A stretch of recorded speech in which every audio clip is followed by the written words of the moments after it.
What if betrayal didn't begin with a choice, but with a glance? What if the most dangerous affairs don't start in bedrooms, but in moments of silence across a dinner table? And what if the women you think are the most loyal are actually the most vulnerable? Not because they're weak, but because they're human. Most people don't wake up and decide to destroy their marriage. It doesn't happen with one big decision. It happens slowly, silently, in 1,000 unnoticed steps. A text that makes her smile, a conversation that feels warmer than the one at home, a growing sense that she's invisible in her own life. You see, married women aren't drawn to temptation because they lack morals. It's because deep down, they still crave what we all do: to be seen, to be heard, to feel alive. Over time, in the safety of routine, marriages often lose their emotional fire. Intimacy fades, identity blurs, and the smallest moments, ones that feel harmless, start to erode the boundaries she once thought were unbreakable. Psychologists call this boundary erosion. It doesn't come with fireworks. It comes with slow forgetting. And by the time she realizes how far she's drifted, it's often too late to swim back. In this video, we're going to unpack the emotional triggers that make some married women the easiest to tempt, and even more importantly, how they convince themselves that crossing the line isn't betrayal, but something they deserved all along. There's a quiet moment in every marriage that no one talks about. The moment when a woman starts to feel invisible. It doesn't come with a fight or a scream. It doesn't come with a dramatic confession. It comes in silence, in routine, in the slow fading of intimacy that once made her feel alive. In the beginning, marriage is full of connection. Late-night talks that last for hours, subtle glances across the room, the thrill of being wanted and truly seen. But over time, something shifts. Conversations turn into logistics. Passion is replaced by task lists. And the man who once couldn't take his eyes off her now barely looks up from his phone at dinner. That's when it begins. Not the affair, but the longing. The yearning to be noticed again. To feel like more than a role, more than a wife, more than a mom, more than a name on a shared calendar. And here's where it gets dangerous, because the human brain is wired to crave novelty. Psychologists call it the Coolidge effect. It's the reason our minds react more intensely to what's new, even if it's not better. So when a stranger sends a compliment, when a coworker listens with genuine interest, when a glance lingers a little longer than it should, it doesn't feel like a threat. It feels like oxygen. After years of emotional suffocation, that single breath can become addictive. Not because she wants to leave her husband, not because she planned it, but because, for the first time in a long time, she feels seen again. That's the spark. And like all sparks, it doesn't need permission to ignite. It just needs the right moment. The question is, how many moments like that can you overlook before the fire becomes unstoppable? There's a hidden shift that happens to many women after marriage, one that's rarely talked about, but deeply felt. Slowly, quietly, without anyone noticing, she stops being her and starts becoming someone's wife, someone's mother, someone's caretaker. And while these roles are beautiful, sacred even, they can also be suffocating. Because underneath the titles, she's still a woman with her own story, her own dreams, her own voice. Before marriage, she was seen as an individual, curious, passionate, interesting. She had her own name, her own hobbies, her own way of moving through the world. But after years of being needed, she begins to feel reduced, like her entire identity has been absorbed into the needs of everyone else. And here's the part that stings. No one does this to her intentionally. It just happens. It's the weight of responsibility, of love given endlessly, of schedules and sacrifices, until one day, she looks in the mirror and barely recognizes the woman staring back. So when she seeks attention from outside, it's not always about betrayal. Sometimes it's about survival, a quiet attempt to reclaim the parts of herself that got buried under the roles she now carries. In those moments, she's not chasing another man, she's chasing herself, the version of her that still feels vibrant, seen, alive. And maybe the real question isn't why would she seek validation elsewhere, but when was the last time she felt like more than just someone else's everything?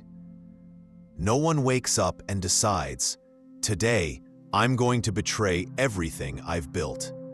That's not how it works. It never starts with a dramatic act. It starts with a thought, a conversation, a moment that feels harmless. It's just talking.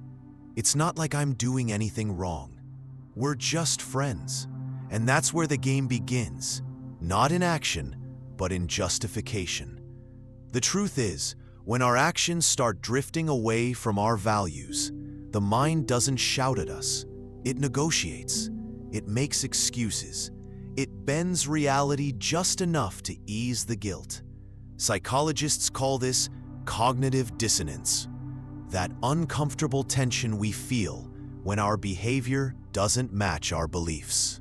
And to escape that discomfort, the brain does what it does best. It rewrites the narrative. So instead of asking, "Am I crossing a line?" she starts thinking, "If my husband paid more attention to me, I wouldn't need this." Or, "This has nothing to do with my marriage. It's just for me." Slowly, the boundary shifts. What once seemed clearly wrong now feels justified. And here's the danger. When those rationalizations stack up, they become a new belief system, a new version of truth that allows her to move further without feeling like she's done anything wrong. The guilt fades not because the behavior changed, but because the story around it did. And it happens to all of us in different ways, because the easiest person to fool is yourself. So the next time you hear someone say, "I didn't mean to go that far," understand this. It's probably true. But by the time they noticed how far they'd gone, the line was already miles behind them. Not because they're bad people, but because the brain, when trying to protect the heart, can justify almost anything. Emotional cheating doesn't come with lipstick on a collar or a hotel receipt left in a coat pocket. It doesn't scream, it whispers, and that's what makes it so dangerous. Because unlike physical betrayal, which is clear-cut and obvious, emotional infidelity slips in quietly, disguised as friendship, support, or just someone to talk to. It starts with late-night texts that feel innocent. Maybe it's a coworker who listens when her husband is distracted. Maybe it's an old friend she reconnects with online. They share laughs, then thoughts, then secrets. And suddenly, he knows more about her day than the man she shares a bed with. That's the turning point. Not when they touch, but when she starts reaching for her phone to talk to him first. When her deepest thoughts no longer go to her partner, but to someone else. We often define cheating as a physical act, but let's be honest, the heart almost always leaves before the body does. Because once emotional intimacy is built outside the marriage, physical closeness is no longer a betrayal. It's just the next logical step. And here's what makes emotional affairs even more damaging. They're easier to hide, harder to prove, and often more painful. When a partner says, "It meant nothing," we know it's about the body. But when they say, "I needed someone who really saw me," it cuts deeper. Because it tells us the bond we thought was exclusive wasn't. So if you think emotional cheating isn't real because nothing physical happened, think again. Sometimes the most powerful betrayals are the ones that leave no mark, except on the heart. There's a moment when the inner conflict goes silent. The guilt that once whispered, "This isn't right," is drowned out by a louder, more dangerous voice. "I deserve this." And that voice changes everything. Because this isn't about temptation anymore. It's about justification. After years of feeling unseen, unheard, or unappreciated, she no longer sees the boundary as sacred. She sees it as optional. And the story she tells herself becomes the shield. "I've given so much. I've waited so long. I've been loyal, patient, faithful, and for what?" When someone feels emotionally starved long enough, any moment of warmth can feel like a feast. And if she believes that no one at home truly sees her, truly values her, then the connection she finds elsewhere doesn't feel like betrayal. It feels like balance. It feels like justice. This is the final phase of emotional detachment, when the affair isn't something hidden in the shadows, but something quietly cherished.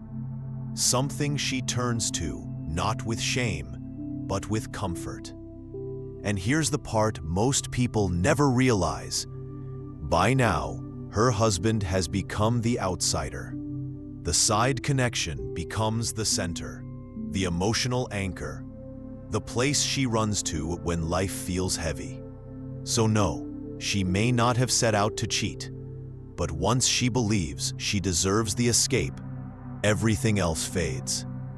The marriage isn't necessarily over, but emotionally, she's already gone. And when a woman convinces herself that stepping outside her vows isn't wrong, but earned, there's almost nothing left to pull her back. Every story has a point of no return. A moment where the what if becomes what now. In relationships, it's rarely dramatic.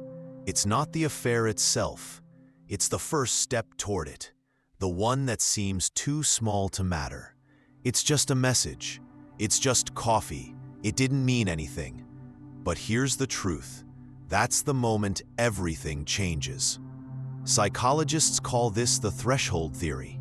The idea that every person has a psychological limit, and once they cross it, doing it again becomes easier.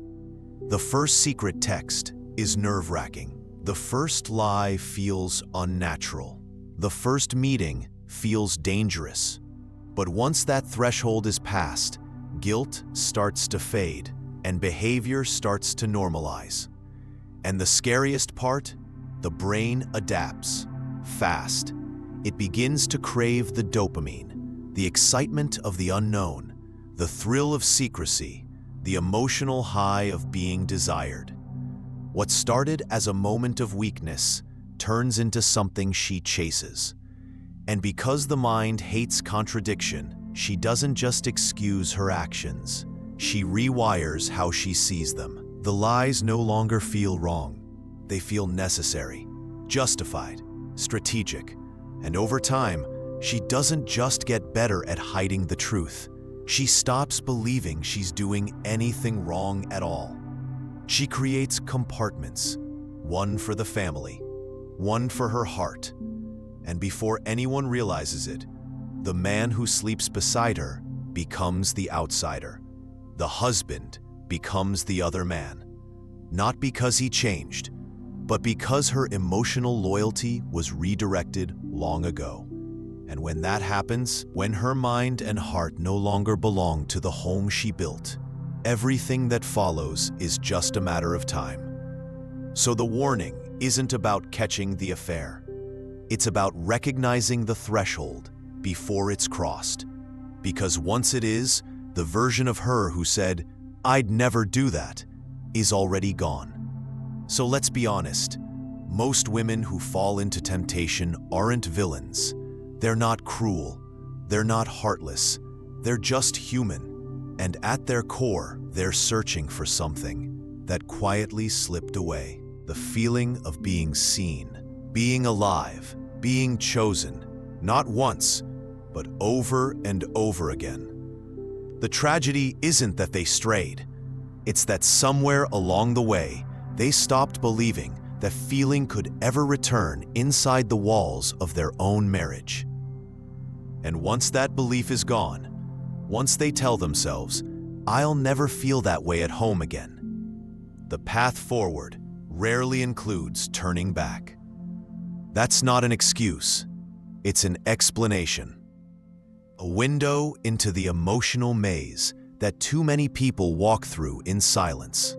But here's the thing. When you understand this psychology, you gain something powerful.